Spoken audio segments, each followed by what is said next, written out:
4 years ago this week, America and the world marched to the edge of the economic abyss. Major sectors of America's financial system are at risk of shutting down. The financial crisis actually kicked up 2 weeks earlier with the collapse of Lehman Brothers. We got a big problem. But by 4 years ago this week, it had morphed into a global freeze of credit that threatened the world with economic depression. This is credit at the highest levels between institutions. Congress was presented with one choice and one choice only. It's important to get credit flowing again. Bail out the banks that got us into this mess in the first place. Should there even be a bailout? No push bailout! Americans protested and lawmakers balked. Americans are angry, and so are my colleagues. On September 29th, the bill to save the economy went down to defeat in the House of Representatives. The legislation has failed.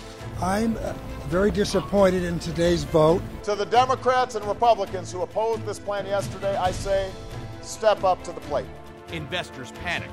The Dow dropped 777 points, the biggest single-day point loss to date. This is what brought us to the brink of collapse. Wow.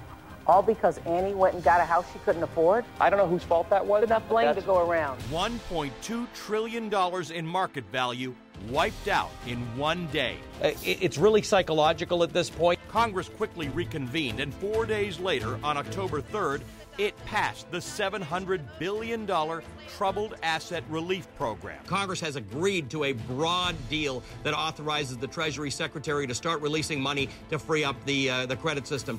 That may have been the last time Americans witnessed bipartisan compromise on something that really mattered in Washington. 4 years later, and on the eve of another election, voters are being asked, are you better off than you were then? The answer is yes, because it was that bad. But how much better could it have been if Washington had, in the last 4 years, put intense partisanship aside to work for the good of the American people?